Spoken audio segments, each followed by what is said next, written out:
আপনি ছাড়ো আমাকে, অনেকক্ষণ থেকে তোমার বকবক সহ্য করছি। কে তোমার বউ? আমার একটু স্বাধীনতার দরকার ছিল, তাই তোমাকে বিয়ে করেছি। ছোট থেকে আমার একা ঘুমানো অভ্যেস, এই বিছানাতেও আমি একা ঘুমাবো। কি হচ্ছে এত রাতে? এখন আর রাত্রি নেই তো, ফজরের আজান দিচ্ছি। আমি মসজিদে যাচ্ছি নামাজ পড়তে, তুমিও উঠে নামাজ পড়ে নাও। ওহ প্লিজ, তোমার যা ইচ্ছা করো, আমায় কেন ডিস্টার্ব করছো?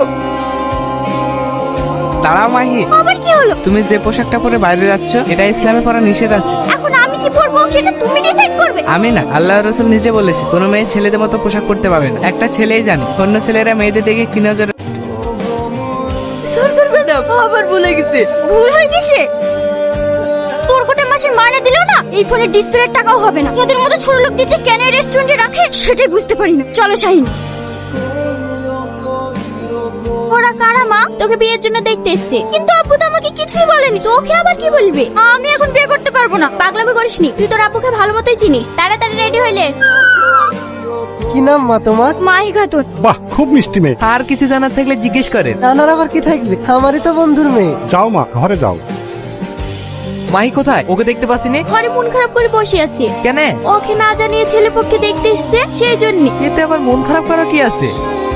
কি হয়েছে তোমার? কিছু হয়নি আব্বু, এই বয়সে আমি বিয়ে করব না। বাজে বকো না, রোহন যথেষ্ট ভালো ছেলে। ওর মতো ছেলে আমাদের এই অঞ্চলে আর একটাও নাই। হতে পারে ও ভালো ছেলে, কিন্তু আমার ওকে পছন্দ না। তোমার কি পছন্দ সেটা আমার জানা আছে। তোমাকে রোহনকেই বিয়ে করতে হবে। What happened baby? মন খারাপ মনে হচ্ছে। আব্বু আমার জোর করে বিয়ে ঠিক করেছে, আমি এখন বিয়ে করতে চাই না। বাই দেবে ছেলেটি কেমন?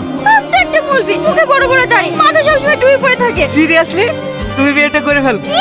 আমি ওকে বিয়ে করব? তোমার মাথা ঠিক আছে তো? সব শুনে যেটা বুঝলাম, একে বিয়ে করলে তুমি নিজের ইচ্ছে মতো যখন তখন আমার সঙ্গে দেখা করতে পারবে, নিজের ইচ্ছে মতো যে কোনো জায়গায় ঘুরতে যেতে পারবে। বাকিটা তোমার ব্যাপার।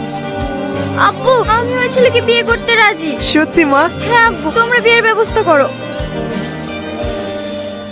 আল্লাহ তাআলা আমাদের জন্য বিয়েকে রহমত বানিয়েছে। হাদিসে এসেছে বিয়ের পর স্বামী স্ত্রী যদি একসাথে 2 রাকাত নফল নামাজ পড়ে তাহলে আল্লাহ তাদের দাম্পত্য জীবনে বরকত ও শান্তি দান করে। চলো আমরা আল্লাহর নাম নিয়ে। ছাড়ো আমাকে, অনেকক্ষণ থেকে তোমার বকবক সহ্য করছি। কে তোমার বউ? আমার একটু স্বাধীনতার দরকার ছিল, তাই তোমাকে বিয়ে করেছি।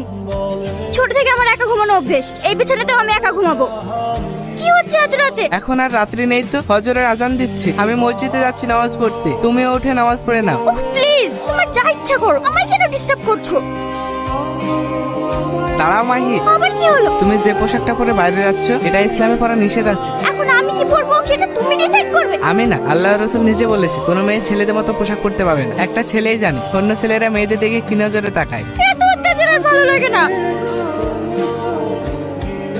গহনাগুলো সব নিয়ে এসছো তো? হ্যাঁ সব নিয়ে এসছি। দাও, আমাকে দাও। এখানে যা আছে সবই তো আমাদের, আমার কাছে থাক না। আরে দাও না। এই করছে শাহিদ, ছাড়ো বলছে।